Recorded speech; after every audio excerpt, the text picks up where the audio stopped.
हरेली मां गूंजे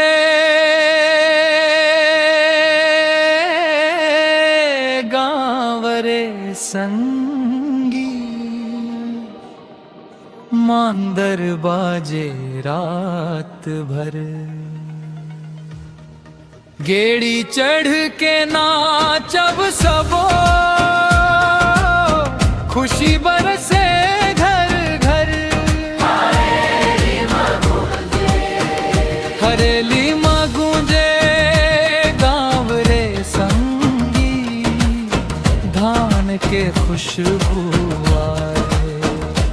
मोर छत्तीसगढ़ हंसी बगराए, हर मन झूमे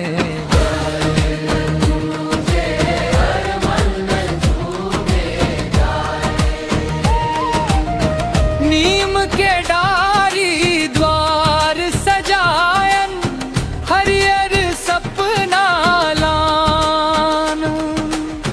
गाय गरू के पूजा करके, मांगन सुख के दान। दुआरी दुआरी रंग बिखर गे, मन माँ उपजत आसो। माटी के सुवास में बस गे,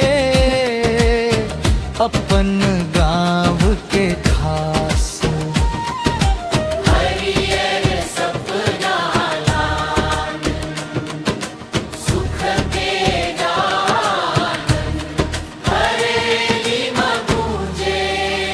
हरेली मां गूंजे गाँव रे संगी, मांदर बाजे रात भर। गेड़ी चढ़ के नाचब सबो, खुशी बरसे घर घर। हरेली मां गूंजे गाँव रे संगी, धान के खुशबू आए। मोर छत्तीसगढ़ हंसी बगराए, हर मन झूमे गाए।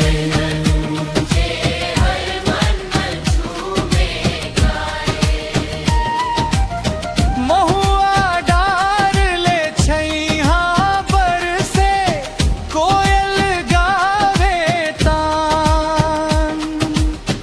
दाई ददा के आशीष पाके, भर जा रे हर थान।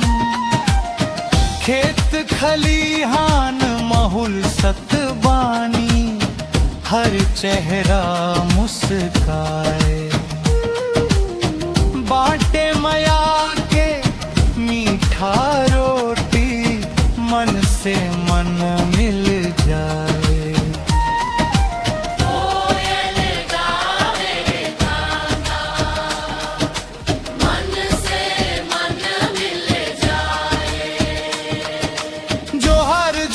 छत्तीसगढ़ लमया के ये परब, हरेली के रंग मरंग जावन गावन सब मिल सरगम। अंगना मोठ थे नहीं उमंग, बरसे सगा समाज। एक संग जियत एक संगावत, रखबो अपने लाज।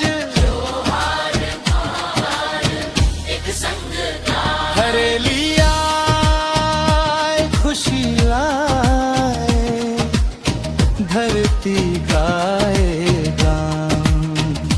जय जोहार छत्तीसगढ़ माया, अमर रहे पहचान। हरेली मां गूंजे गाँव रे संगी, मांदर बाज रात भर। गेड़ी चढ़ के नाचब सबो, खुशी बरसे घर घर। हरेली मां गूंजे गाँव रे संगी, धान के खुशबू आए। मोर छत्तीसगढ़ हंसी बगराए।